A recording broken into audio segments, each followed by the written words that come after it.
Hi friends, welcome to my channel Telugu వంటకాలు మీ చెయ్య. ఈరోజు మీ ముందుకు ఒక సరికొత్త రెసిపీతో అయితే వచ్చేస్తుందండి. రెస్టారెంట్ స్టైల్లో కర్డ్ రైస్తో అండి. చూస్తుంటే నోరు ఊరిపోతుంది కదండి. ఎమ్మీగా ఉందా? మరి ఎలా చేయాలో వీడియోలోకి వెళ్ళి చూద్దాం రండి.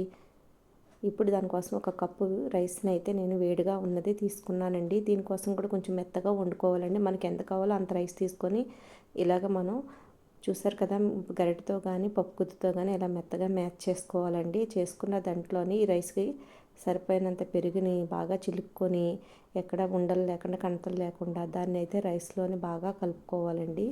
రైస్కి సరిపోయినంత బాగా వేసుకొని చక్కగా అన్నంలో కలిసేలాగా కలుపుకొని ఆ తర్వాత మనం మరగబెట్టిన చల్లారిన పాలను అయితే దాంట్లో కొంచెం పాలు కూడా వేసుకుంటేనే మనకి కర్డ్ రైస్ అనేది టేస్ట్ వస్తుందండి. సాల్ట్ కూడా తగినంత వేసుకొని జారుగా ఉండాలండి. అప్పుడే మనకి పెరుగు అనేది టేస్ట్ చాలా బాగుంటుంది. రెస్టారెంట్లోనైతే ఇలాగే చేసేస్తారు, అందుకే మనకి టేస్టీగా ఉంటుందండి. పెరుగు కూడా మంచిగా పుల్లగా కాకుండా తీయగా ఉన్నది అప్పుడు తోడు పెట్టుకుంటాం కదండి. నైట్ తోడు పెట్టుకుంటే మార్నింగ్కి అలా ఉన్న పెరుగు అయితే మనకి మంచిగా ఉంటుందండి. దీంట్లోకి చల్లమిరపకాయలు అయితే వేయించి తీసుకున్నానండి, పక్కన పెట్టుకున్నాను. ఇప్పుడు అలాగే పోపు కోసం అయితే ఇలాగ తాలింపు దినుసులు అవి వేసుకొని జీడిపప్పు ఇవన్నీ వేసుకొని వేయించి ఒక బౌల్లో తీసుకొని పక్కన పెట్టుకుంటున్నానండి.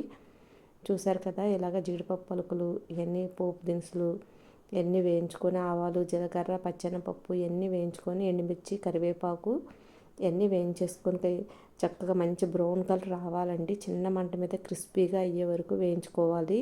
అప్పుడే మనకి టేస్ట్ బాగుంటుంది. అవి కూడా ఇలా జాలీలోకి తీసుకుంటేనండి ఆయిల్ ఎక్కడ లేకుండా చక్కగా మనకి దాంట్లో అలా ఉంచితేనండి మొత్తం అంతా మనకి ఆయిల్ అంతా దిగిపోయి డ్రైగా అయిపోయినట్టుగా అయిపోతాయండి. అలాగే ఇప్పుడు దానిమ్మ గింజలు కూడా ఒలుచుకొని పక్కన పెట్టుకున్నాను.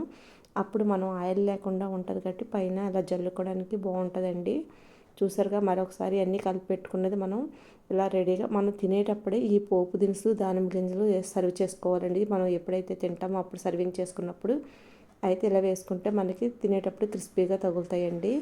చూసారు కదా, ఈ పోపు దినుసులు అన్నీ ఇలా వేసుకున్న తర్వాత జీడిపప్పు పలుకులు ఇవన్నీ దానిమ్మ గింజలు అన్నీ వేసి డెకరేషన్ చేసి మనకైతే రెస్టారెంట్లో ఇస్తారండి. అలాగే మనం ఇంట్లో కూడా చక్కగా ఈజీగా చాలా సింపుల్గా చేసేసుకోవచ్చండి. ఈ చల్లమిరపకాయలు కూడా మన ఇంట్లో చేసుకున్నామండి, చాలా టేస్టీగా ఉంటాయండి. వీడియో అయితే అందరికీ నచ్చింది అనుకుంటున్నాను. నచ్చితే లైక్ చేయండి. ఇలా చక్కగా లంచ్ బాక్సుల్లో కూడా పిల్లలకు చేసి పెడితే చాలా టేస్టీగా ఎమ్మీగా ఇష్టంగా తింటారండి. Thank you for watching friends.